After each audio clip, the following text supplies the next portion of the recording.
Hello, hello, hello, hello. How is it going?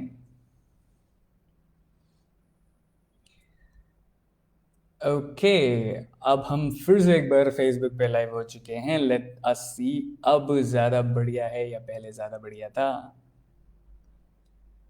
To two two two, two two two two two two. देखिए, technical काम करने के लिए go live in your event. Where is my live event? Here it is my live event. It feels like it is working now.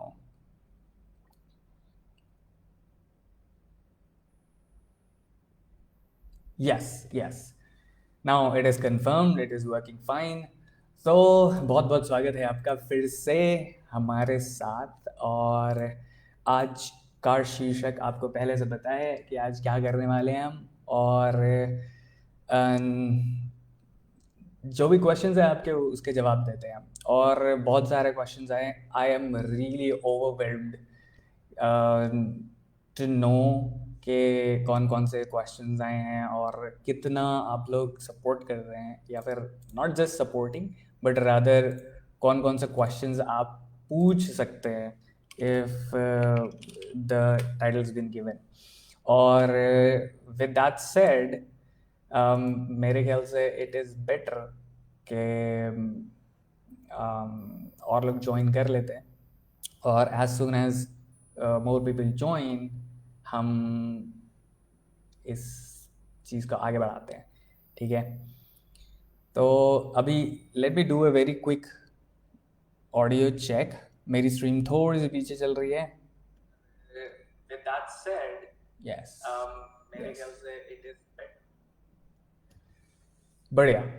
तो what we would do today is let's start with certain questions जो बहुत ज़्यादा पूछे जाते हैं, बहुत ही ज़्यादा पूछे जाते हैं। पहला और बहुत इम्पोर्टेंट क्वेश्चन जो मेरे से पूछा जाता है वो ये है कि फ़ोन कौन सा लेना है। मेरा बजट है 15,000 रुपये का, मुझे कैमरा सबसे बढ़िया चाहिए, मुझे बैटरी लाइफ ज़्यादा चाहिए, और फ्रंट कैमरा बहुत अच्छा होना चाहिए, और फुल स्क्रीन होनी चाहिए, उसमें कोई नॉच नहीं होनी चाहिए, एट्सेट्रा एट्सेट्रा। तो सारे लोगों के लिए कैसा फ़ोन चाहिए उनको वो बहुत डिफरेंट होता है। कुछ लोगों को कोई फ़र्क नहीं पड़ता उसमें कैमरा कैसा है कैसा नहीं, उन्हें गेम्स खेलने से मतलब है। ठीक है, कई लोग ऐसे होते हैं जिन्हें गेम्स से भी फ़र्क नहीं पड़ता, जिन्हें जो बिल्कुल भी गेम्स नहीं खेलते, लेकिन उन्हें यूट्यूब देखना है या फिर नेटफ्लिक्स देखना है या फिर जनरली वीडियोस देखना ज़्यादा पसंद करते हैं। और कुछ लोग ऐसे होते हैं थोड़ा सा पावर यूज़र, जिनको लेटेस्ट एंड ग्रेटेस्ट चाहिए हमेशा, कि ये वाला फ़ोन बढ़िया है चाहे कितने का भी हो, आई डोंट केयर, लेकिन मुझे एकदम नया चाहिए, चमचमाता हुआ फ़ोन चाहिए। तो उसके लिए बहुत स्ट्रेट फॉरवर्ड सी चीज़ है, बहुत स्ट्रेट फॉरवर्ड आंसर है इसका, कि आपको जिस तरीके का भी फ़ोन चाहिए, उस चीज़ की लिस्ट बना लीजिए कि आपको कैमरा चाहिए या फिर आपको प्रोसेसिंग ज़्यादा अच्छी चाहिए, फास्ट चलता हो फ़ोन और कभी भी हैंग ना हो, ये सब। और कैमरा कैसा चाहिए या फिर स्क्रीन कैसी चाहिए, ये सारी की लिस्ट बना लीजिए। फिर उसके बाद अपना बजट बनाइए कि आपको कितने बजट तक जाना है। मान लीजिए 15,000 तक, और 15,000 में कौन कौन सी चीज़ें, कौन कौन से फ़ोन हैं जो आपकी लिस्ट को टिक करते हैं। अब कुछ चीज़ें ऐसी भी हैं जो आपको ध्यान रखनी पड़ेंगी, और बहुत बहुत बहुत सिंपल सी होती है। एक एक और इससे जुड़ा, कैमरा से जुड़ा हुआ एक मिथ है जो मैं अभी थोड़ी देर में बात करूंगा जिसके बारे में। तो उस चीज़ को भी ध्यान रखेंगे, लेकिन उससे पहले सबसे ज़्यादा इम्पोर्टेंट दो ही चीज़ें हैं। एक चीज़ कि आपका बजट कितना है और आपको क्या क्या चीज़ें चाहिए उसमें। अब एक बहुत बड़ा डिवाइड है, एंड्रॉयड खरीदना चाहिए या iOS खरीदना चाहिए। अब देखिए, इसमें मैं कितने भी अच्छे से अच्छे आपको यू नो अच्छी तरीके से बता दूं कि एप्पल खरीदना चाहिए या एंड्रॉयड खरीदना चाहिए, अगर आपने पहले से दिमाग में ये डाल रखा है कि मुझे एंड्रॉयड ही खरीदना है या फिर मुझे iOS ही खरीदना है, एप्पल का फ़ोन ही खरीदना है, तो फिर आप रीजनिंग पे नहीं जाओगे बिल्कुल भी। फॉर एग्जांपल, अगर मुझे कोई भी कहे कि आप एप्पल का फ़ोन खरीद लो, बहुत अच्छी चीज़ें हैं, तो according to me they are not value for money phones, तो मैं उन्हें नहीं खरीदने वाला। बट देन हर किसी की चॉइस अलग होती है, तो हो सकता है कि आपकी चॉइस ये है कि आप एप्पल का फ़ोन ही चाहिए आपको, इट डजेंट मैटर कितने का है, या फिर इट डज नॉट मैटर कि मैं सस्ता वाला खरीद रहा हूँ या महंगा वाला खरीद रहा हूँ, आईफोन 12 प्रो मैक्स खरीद रहा हूँ या फिर आईफोन 10R खरीद रहा हूँ, मुझे इस बात से फ़र्क नहीं पड़ता, बस iOS या फिर एप्पल का फ़ोन होना चाहिए, दैट्स इट। तो वहाँ रीजनिंग खत्म हो जाती है। फिर आप ये देखिए कि आपके पास कितना बजट है और आप कौन सा एप्पल का फ़ोन खरीदने वाले हैं। जब एंड्रॉयड के अंदर आप आते हो, तब आपके लिए थोड़ी सी मुश्किल बढ़ जाती है, क्योंकि बहुत सारी चॉइसेस हैं और बहुत ही ज़्यादा चॉइसेस हैं। तो उसमें जनरल चीज़ें हैं कि आप सबसे पहले देखो कि आपको क्या चाहिए, जो लिस्ट है आपकी, ऑफ कोर्स। उसके बाद उस लिस्ट में ये भी देखना चाहिए कि हाँ, प्रोसेसर कौन सा है। ज़्यादातर अगर आपको फ़र्क पड़ता है कि अपग्रेड हो सकता है बाद में फ़ोन या नहीं हो सकता, अगर एंड्रॉयड 10 के साथ आया था तो हमेशा एंड्रॉयड 10 के साथ ही रहे, मुझे कोई फ़र्क नहीं पड़ता, तो आपको प्रोसेसर को देखने का भी उतना फ़र्क नहीं पड़ता, क्योंकि दो मेजर ब्रांड हैं, एक है मीडियाटेक और एक है स्नैपड्रैगन। ये प्रोसेसर्स आपके फ़ोन्स में आते हैं, और मीडियाटेक वाले प्रोसेसर्स ऐसे हैं कि वो क्लोज सोर्स होते हैं, उनका उनके लिए कोई सी भी अपग्रेड अगर मीडियाटेक चाहे या फिर जो कंपनी वो फ़ोन बना रही है वो चाहे, तो ही अपडेट आ सकती है, वरना नहीं आएगी। और जो भी इस लेवल के फ़ोन्स बनते हैं, जो 15,000 20,000 25,000 तक की रेंज में होते हैं, वो सारे के सारे फ़ोन्स इन्हीं कंपनीज के हिसाब से बल्क में बनाए जाते हैं। मतलब एक फ़ोन सैमसंग बनाएगी, वो तीन चार उस फ़ोन से छोटा मोटा डिफरेंस वाला दूसरा फ़ोन भी सैमसंग बनाते हैं। तो मान लीजिए एम सीरीज़ है, एम सीरीज़ में M31 आता है, M51 आता है, A31 A51 आते हैं, तो उनमें बहुत माइनर सा डिफरेंस होता है। अब सैमसंग क्या करना चाहती है कि आपको एक छोटी सी भी चेंज अगर आपको चाहिए तो आपको दूसरा फ़ोन लेना पड़ेगा। उस तरीके से सैमसंग के सारे प्रोडक्ट्स चलते हैं। वही सेम चीज़ है ओप्पो, वीवो या फिर इवन MI के फ़ोन्स जो रहते हैं, उन सब में यही सब होता है, बहुत माइनर सा चेंज होता है जिसके लिए एक नया फ़ोन होता है। अगर आप एक फ़ोन है जिसमें 64 मेगापिक्सल कैमरा है, दूसरा फ़ोन जिसमें 108 मेगापिक्सल कैमरा है, उनके बाकी स्पेक्स बाकी सारे बिल्कुल सेम है, सेम स्क्रीन है, same camera, same front camera है, सेम प्रोसेसर, सब कुछ सेम है, बस वो एक छोटे से डिफरेंस के लिए आपको दूसरा फ़ोन खरीदना पड़ेगा। तो that is how they work, उसी तरीके से उनकी मार्केट चलती है। तो आपके ऊपर डिपेंड करता है कि आपको क्यों चाहिए। अब सबसे बड़ा मिथ, अच्छा, स्नैपड्रैगन के बारे में बात करते हैं। स्नैपड्रैगन इज़ बेटर, क्योंकि उसमें जितने भी प्रोसेसर्स, उसकी पूरी जो लाइनअप है, उसके अंदर अपग्रेडेबिलिटी की गुंजाइश बहुत ज़्यादा होती है। ज़्यादातर स्नैपड्रैगन प्रोसेसर वाले फ़ोन्स अपग्रेड होते हैं। तो और इनफैक्ट अगर अपग्रेड कंपनी नहीं दे रही है, तब भी आप रूट करके मैनुअली उसको अपग्रेड कर सकते हो, फोर्स अपग्रेड बोलते हैं हम उसे। तो वो आप कर सकते हो, फिर भी गुंजाइश है। लेकिन मीडियाटेक के प्रोसेसर्स के साथ जो हीलियो प्रोसेसर आते हैं, मीडियाटेक जहाँ लिखा होता है MT के प्रोसेसर्स आते हैं, वो सारे प्रोसेसर्स बिल्कुल भी अपग्रेडेबल नहीं हैं जब तक मीडियाटेक ना चाहे, और वो जनरली होता नहीं है। ठीक है, चलो, अब ये बात तो हो गई। एक बहुत बड़ा क्वेश्चन जो मुझसे पूछा जाता है वो ये है कि भाई इसमें 108 मेगापिक्सल का कैमरा है, इसमें 64 मेगापिक्सल का कैमरा है, इसमें 48 मेगापिक्सल का कैमरा है, और आपके फ़ोन में तो 12 ही मेगापिक्सल का कैमरा है, क्या फ़र्क पड़ता है? बड़ा नंबर है तो ज़्यादा अच्छा होगा कैमरा। ये बहुत बड़ा मिथ है कि ज़्यादा बड़ा मेगापिक्सल काउंट होगा तो आपका कैमरा बहुत अच्छा होने वाला है फॉर श्योर। नहीं, ऐसा ज़रूरी नहीं है। ज़्यादा मेगापिक्सल काउंट ऑफ कोर्स आपको बड़ा रेजोल्यूशन की फ़ोटो खींच के देगा, वो सच बात है, उसमें बिल्कुल भी झूठ नहीं है। 108 मेगापिक्सल वाला हमेशा 64 मेगापिक्सल से ज़्यादा ही रेजोल्यूशन की फ़ोटो खींच के देगा। लेकिन वो कैमरा अच्छी फ़ोटो खींच के देगा ये ज़रूरी नहीं है, क्योंकि और भी बहुत सारी चीज़ें होती हैं जिस पे एक कैमरा डिपेंड करता है। पहली चीज़ फोकल लेंथ। अगर हम बात करें तो कैमरा का एपर्चर कितना बड़ा है। अगर कभी भी आप कैमरा के स्पेसिफिकेशंस देखोगे तो उसमें लिखा होता है कि ये कैमरा f2.2 का है, या फिर f2.1 का है, या फिर 2.0 है, या 1.8 है, या फिर 1.7 है। तो ये नंबर जितना छोटा होगा वो कैमरा उतना अच्छा क्रिस्टल क्लियर फोटोज खींच के दे सकेगा आपको। इसीलिए अगर आप f2.2 के 108 मेगापिक्सल और f1.7 के 12 मेगापिक्सल को कंपेयर करोगे तो आपको शायद लगेगा कि 12 मेगापिक्सल वाली फोटो ज़्यादा क्लियर, शार्प, वाइब्रेंट है।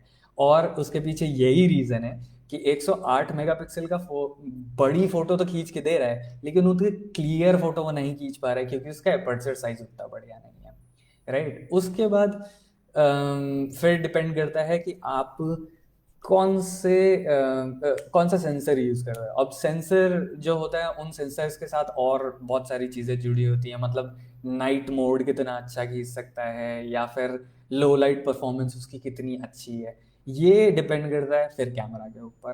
तो इस बात से बिल्कुल भी जब भी अगला फ़ोन खरीदें तो कभी भी ये मत सोचिए कि 108 मेगापिक्सल का कैमरा है तो ये पक्का अच्छा ही है, ऐसा ज़रूरी बिल्कुल भी नहीं है।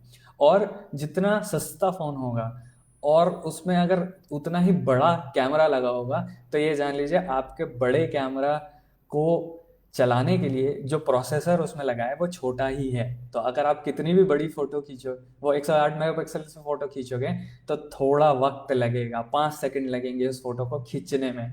और कभी भी आप अच्छी फोटो खींच पाने के हालत में नहीं होगे।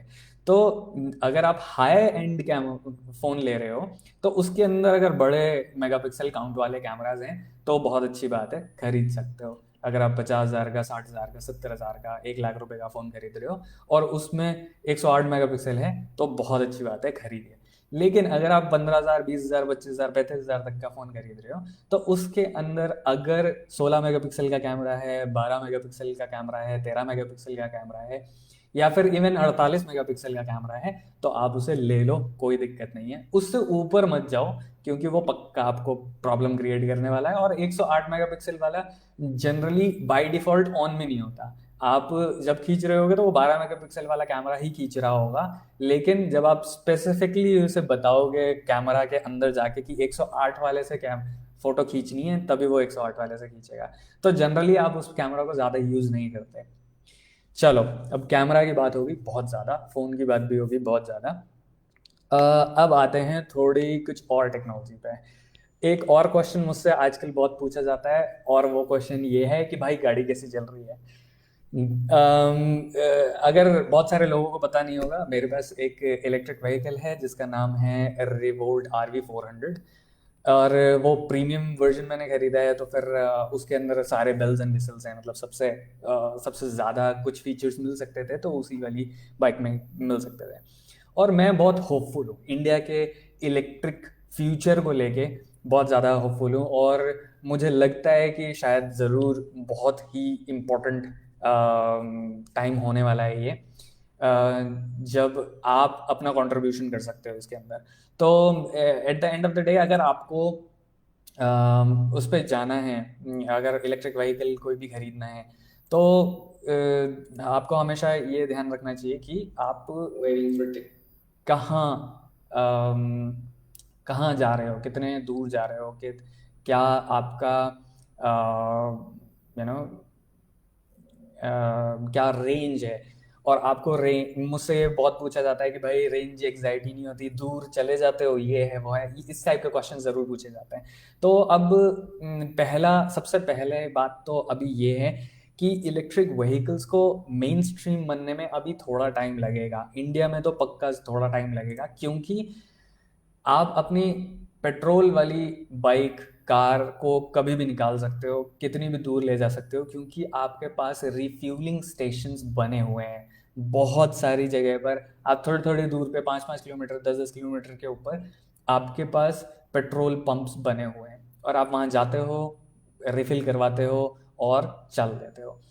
जबकि अगर आप ऐसे ही अगर आप वैसे देखो तो अपने ऊपर तो वो बाइक नहीं चल सकती। बाइक पेट्रोल पे चलती है और जितना पेट्रोल होगा उतना ही आप उसे चला पाओगे। सेम बैटरी वाली बाइक के केस में भी है।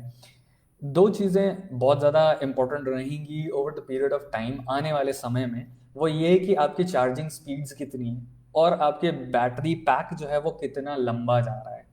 ठीक है, तो हम वापस आएंगे इस क्वेश्चन पे। लेट मी क्विकली सी कि क्या हम लोगों तक पहुंच पा रहे हैं या नहीं।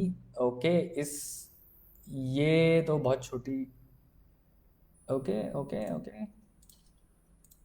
Late me share the stream once again. कहाँ से शेयर करें? फेसबुक का शेयरिंग बड़ा अजीब व गरीब है। Where can I share this stream? La la la la, let me go back, let me go to events। क्या हम इसमें लाइव हैं? हम इसमें लाइव हैं। Copy link,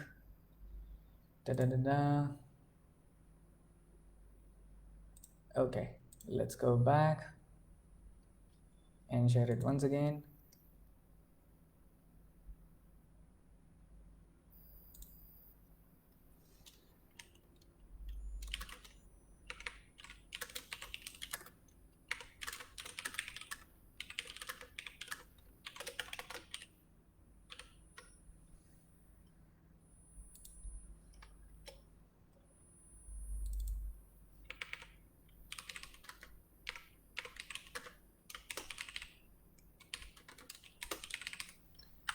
okay, so technical खामी की वजह से जो पहली स्ट्रीम नहीं चली थी, उसकी वजह से बहुत सारे लोगों को पता नहीं है। तो लेट्स मूव फॉरवर्ड। और maybe if I can share this stream with other people real quick. Let us see. Let me create a new message to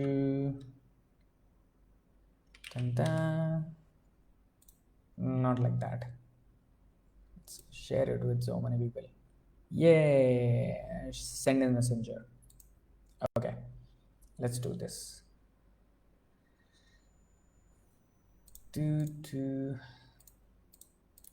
Okay,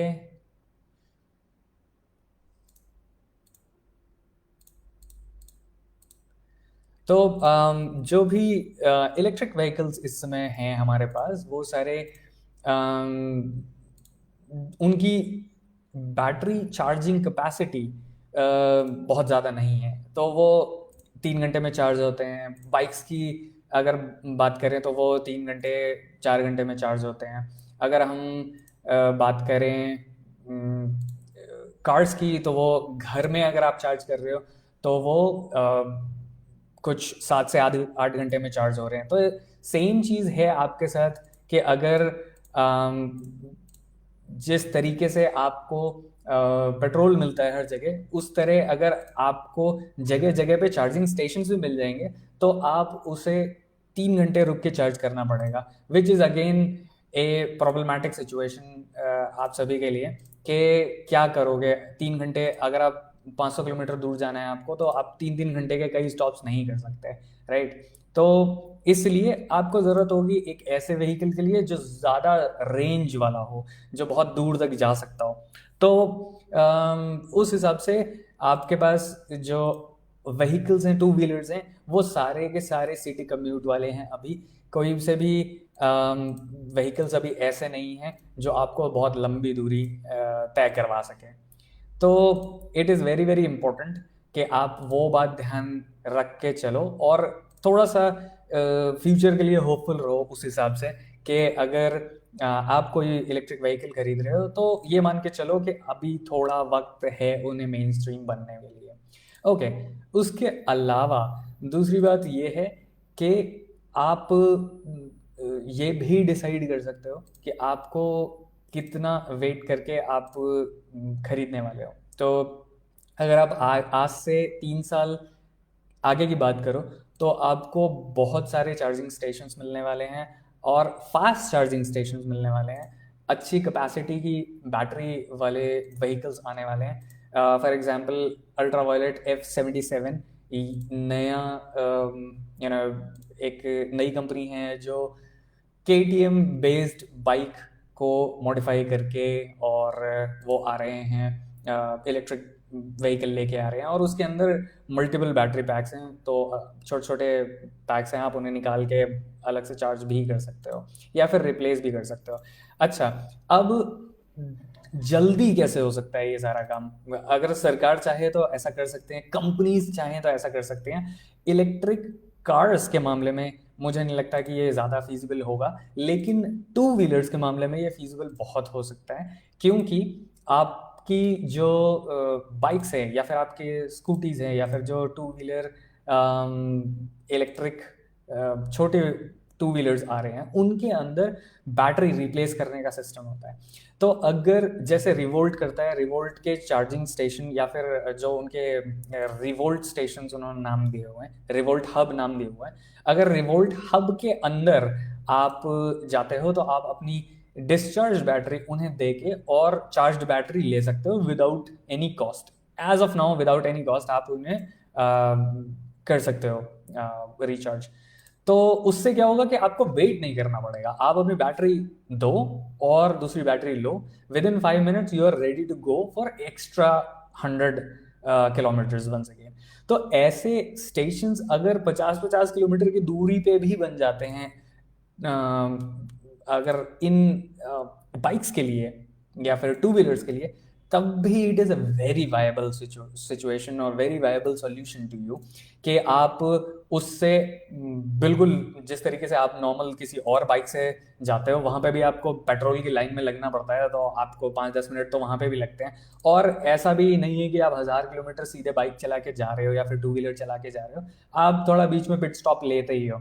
तो आप कहीं पर 1 घंटा रुके हो, वहाँ पर आप अपनी बैटरी 1 घंटे के लिए चार्ज कर सकते हो और फिर रास्ते में जो भी ये पिट स्टॉप पड़ेंगे जहाँ रिवोल्ट के सेंटर्स की तरह, जहाँ आप अपनी बैटरी दे सकते हो और वापस दूसरी बैटरी ले सकते हो, तो आपके लिए आप वो सफ़र बाकी पेट्रोल व्हीकल्स की तरह ही कर पाओगे। और यही घूम फिर के बात आती है कि अगर आपको आपको भरोसा है कि ये सब होने वाला है तो आपको व्हीकल्स लेना शुरू कर देना चाहिए अभी से। अगर आपको लगता है कि सिटी कम्यूट आपका इतना ज़्यादा नहीं है, अगर आप 50 किलोमीटर तक जाते हो मैक्सिमम, तो मेरे ख्याल से ये बहुत ही अच्छा सोल्यूशन है आपके लिए। आप अपनी बाइक घर में चार्ज करो, 50 किलोमीटर जाओ, 50 किलोमीटर वापस आ जाओ, और आपको अपनी कार निकालने की ज़रूरत नहीं है, आपको एक्स्ट्रा पैसा खर्चा करने की भी ज़रूरत नहीं है, क्योंकि ये बहुत ही कॉस्ट इफेक्टिव है। अभी मेरी बाइक जो है वो एक बार में चार्ज होती है 3.5 घंटे में, 3 यूनिट से 4 यूनिट लेती है। अब आपके एरिया में जो कुछ भी पैसे हों, मेरे एरिया में 6-7 रुपये यूनिट लगता है, तो उसके हिसाब से 21-22 रुपये में, या फिर इनफैक्ट मान लो चलो 25 रुपये में 100 किलोमीटर जा सकता हूँ, जो पेट्रोल के मामले में तो ज़मीन आसमान का डिफरेंस है। एंड देन मेंटेनेंस भी कुछ खास नहीं है आपको। आप जाओ, अभी भी मेरी गाड़ी में सर्विसिंग जो होती है वो बस इतनी होती है कि मैं जाता हूँ, वो वायर्स चेक कर लेते हैं, ब्रेक फ्लूइड भी अभी तक चेंज नहीं हुआ और साफ़ सफाई कर देते हैं, that's it, nothing else apart from that. तो बहुत प्रॉमिसिंग फ्यूचर है, लेकिन हमारे ऊपर डिपेंड करता है कि हम कितना प्रॉमिसिंग फ्यूचर उसे बना रहे हैं अपने आप के लिए। तो इलेक्ट्रिक व्हीकल्स पे मेरा स्टैंड ये है, अगर आप लोग को लगता है कि आपको भी कुछ करना चाहिए अपने एनवायरनमेंट के लिए या फिर देश के लिए या फिर इंटरनल इंडस्ट्रीज को बढ़ावा देने के लिए, तो आपको ज़रूर करना चाहिए। टाटा बहुत अच्छी कार्स बना रहा है, टाटा ने इलेक्ट्रिक व्हीकल्स निकाले हैं, महिंद्रा इलेक्ट्रिक व्हीकल्स निकाल रही है, and they both are working on four wheel segments. लेकिन फिर भी जब जब तक आपका आपका सपोर्ट नहीं मिलेगा, कस्टमर्स का सपोर्ट नहीं मिलेगा, तब तक they can not do everything is well. Tesla के लिए आई वाज सुपर एक्साइटेड, लेकिन हम सब जानते हैं कि जो भी बाहर से चीज़ें इंपोर्ट होके आती हैं उन पे बहुत ही भयानक टैक्स लगता है। तो अभी 100% टैक्स है इंपोर्टेड व्हीकल्स पे। तो अगर आप टेस्ला का मॉडल 3 जो कि सबसे सस्ता मॉडल है, अगर आप उसका भी सबसे सस्ता वेरिएंट खरीद रहे हो, तब भी आप 70 लाख रुपए उसके लिए दे रहे हो। तो इट्स बेटर कि आप 30 लाख की गाड़ी इंडियन मेड खरीद लो, बहुत बहुत ही ज़्यादा अच्छा है। I am not even saying कि आप 30 लाख की ही खरीदो, लेकिन अगर आप फ्लोरिश करोगे, उनको अच्छे प्रॉमिसिंग रिजल्ट्स मिलेंगे इलेक्ट्रिक व्हीकल्स के लिए, तो शायद आपको और भी, जब कंपटीशन बढ़ेगा, जब और व्हीकल्स आएंगे, तो आपको सस्ते व्हीकल्स भी, और सस्ते और अच्छे व्हीकल्स मार्केट में मिलने लगेंगे। And that is how we would boom towards it. एक क्वेश्चन और मुझसे बहुत पूछा जाता है, वो ये है कि रेंज एंजाइटी नहीं होती जाते हो तो ये नहीं लगता कि वापस आ पाओगे कि नहीं? तो पक्का ऐसा लगता है, लेकिन मुझे पता है कि मुझे कितनी दूर जाना चाहिए ताकि मैं वापस आ सकूं। तो इसलिए यू ऑफ कोर्स नो कि I would rather not be worried about. मेरा जनरल कम्यूट ऑफिस से घर तक का होता था, तो वो 10 किलोमीटर है। मैं हफ्ते में 2 बार चार्ज करता हूँ अपनी बाइक, और आना जाना बहुत आराम से होता है, कोई भी दिक्कत नहीं। ओके, तो और भी कुछ क्वेश्चंस हैं जो जनरल हैं, और मुझे लगता है कि वो क्वेश्चंस ज़रूर पूछने चाहिए। किसी ने मुझसे पूछा था कि बेस्ट इलेक्ट्रिक व्हीकल अभी कौन सा है। इंडिया में इतने ज़्यादा इलेक्ट्रिक व्हीकल्स आए नहीं हैं, तो बेस्ट और ख़राब तो मैं क्या ही बताऊँ। अभी जो अच्छे व्हीकल्स हैं वो टाटा की नेक्सॉन ईवी है, और Hyundai कोना है, MG ZS ईवी है। बस ये 3 कार्स हैं जो अभी आपके लिए अवेलेबल है। आगे टाटा की टिगोर भी है, जो शायद अभी कैब्स वगैरह के लिए रेस्ट्रिक्टेड है, आप एज ए नॉर्मल यूजर नहीं खरीद सकते, बट शायद बहुत ही जल्दी वो भी मार्केट में आने वाले हैं, तो आप वो भी खरीद सकते हो अगर आपको लगता है तो। चलिए, अब हम बात करते हैं।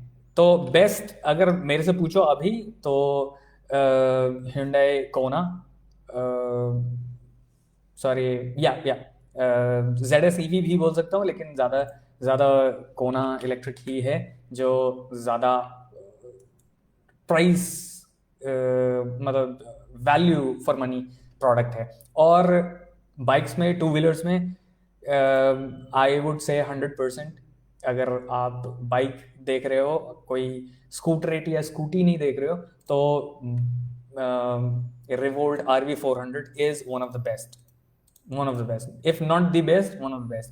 उनका अभी तक मुझे कोई भी दिक्कत नहीं हुई है बाइक में, टू बी वेरी ऑनेस्ट।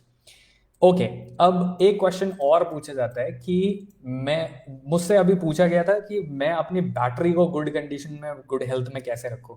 अच्छा, अब बैटरी चाहे वो इलेक्ट्रिक व्हीकल की हो, चाहे वो फ़ोन की हो, चाहे आपके लैपटॉप की हो, all of them are more less like the same, और आपको उन्हें उसी तरीके से यूज़ करना चाहिए। हेल्थ बढ़ाने के लिए 2 सिंपल से सिंपल तरीके हैं जो आप रोज़मर्रा में फॉलो कर सकते हो और करने चाहिए। वो ये है कि पहला तो बैटरी बहुत फ्रीक्वेंट मत चार्ज करिए। आपको बैटरी चार्ज करनी चाहिए तभी जब वो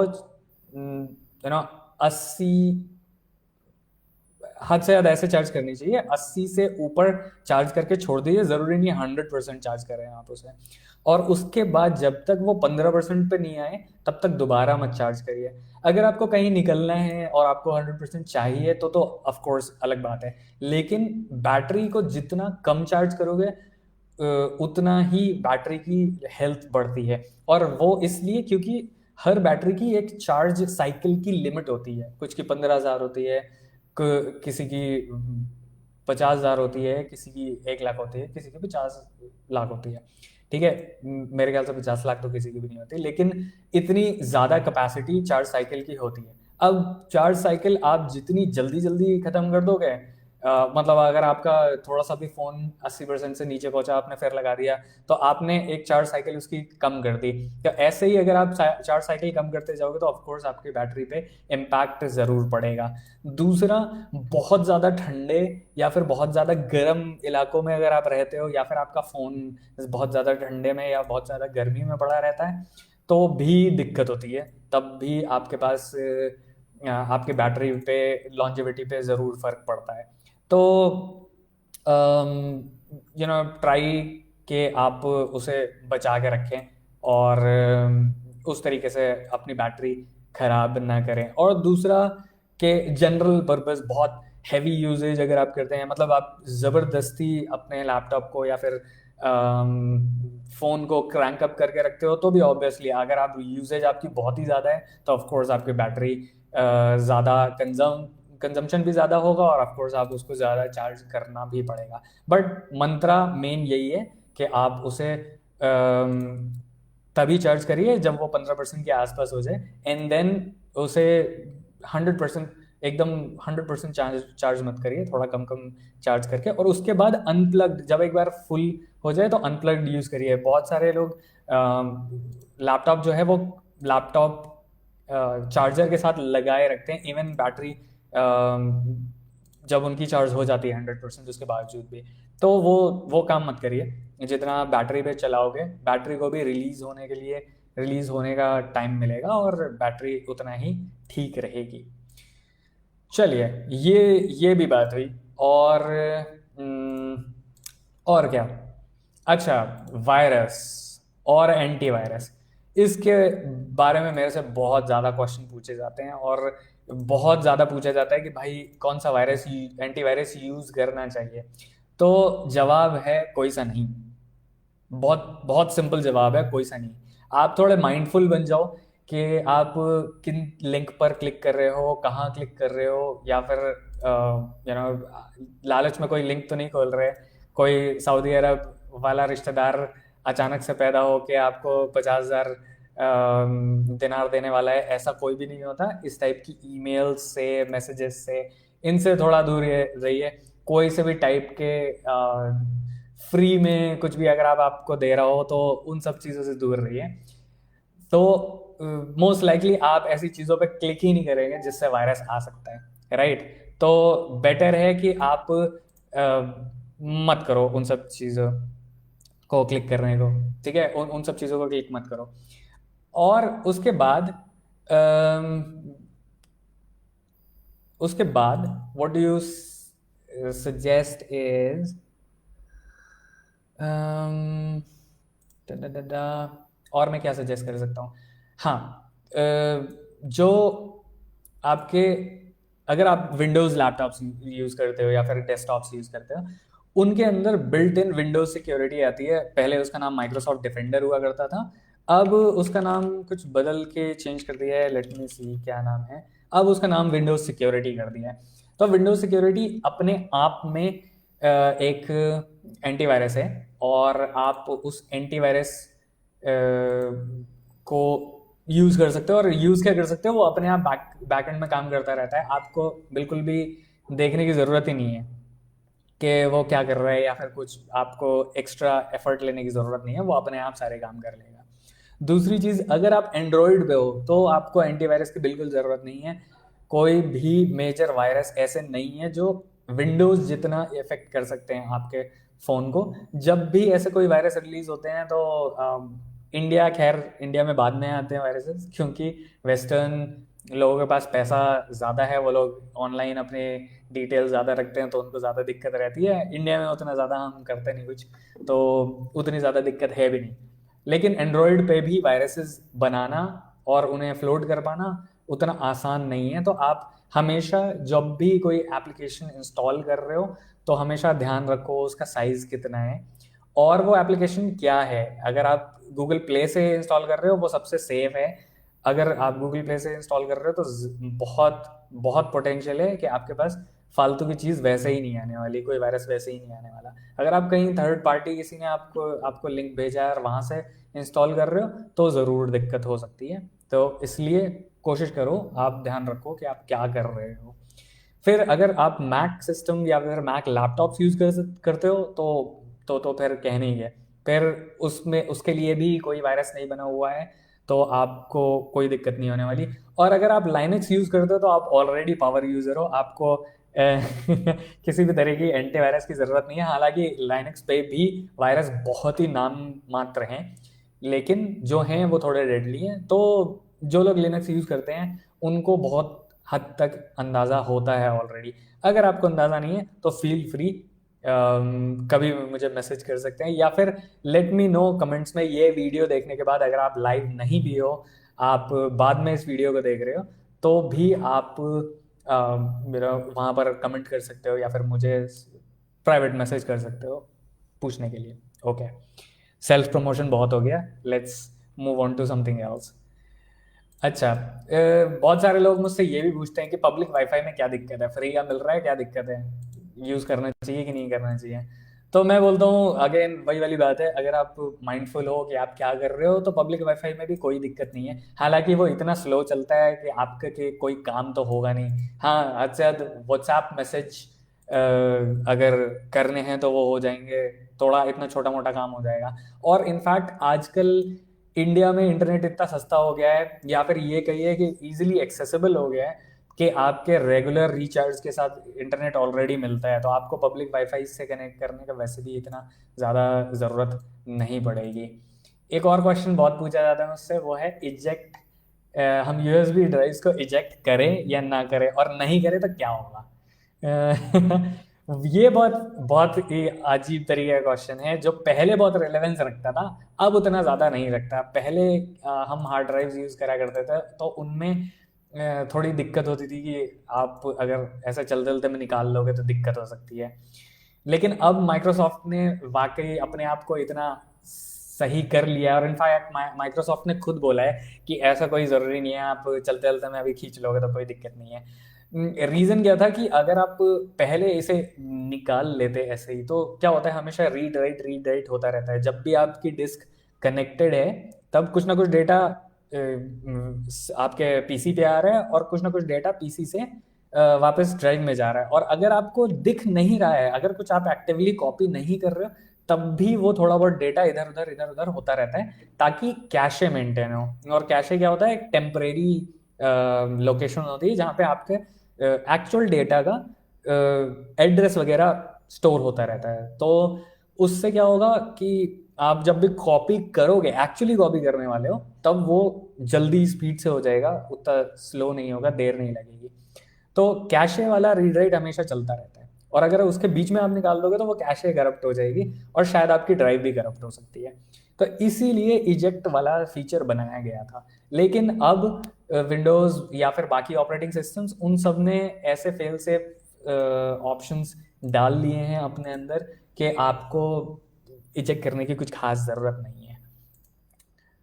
अच्छा, एक और क्वेश्चन कि भाई अगर मैं कोई वेबसाइट यूज़ कर रहा हूँ और वो वाली वेबसाइट हैक हो जाती है तो क्या होगा, और मुझे क्या खतरा है फिर उससे। तो देखो, वेबसाइट्स जो होती हैं उन सब पे आपकी लॉगिन इन्फॉर्मेशन होती है, और लॉगिन इन्फॉर्मेशन के साथ साथ आपकी प्रोफाइल इन्फॉर्मेशन होती है। तो आपकी आईडी पे अगर उस वेबसाइट ने मांगा था कि आपका नाम क्या है, तो आपका नाम वहाँ पर मौजूद है। आपकी उम्र क्या है वो वहाँ पर मौजूद है। आपका अगर आपके क्रेडिट कार्ड मांगा गया था तो उसकी डिटेल्स वहाँ पर मौजूद हैं। या फिर आपका और कोई और कुछ भी ईमेल एड्रेस मांगा गया था, जो कुछ भी आपने उस प्रोफाइल को बनाने में डाला है, वो सारा का सारा डेटा उस वेबसाइट के डेटाबेस में सेव है। तो अगर वेबसाइट हैक होती है तो डेटाबेस, वेबसाइट हैक होने का मतलब ही क्या है कि डेटाबेस का एक्सेस मिल गया किसी को, ठीक है। अब उसको एक्सेस मिल गया तो उसको वो डेटा का भी एक्सेस मिल गया।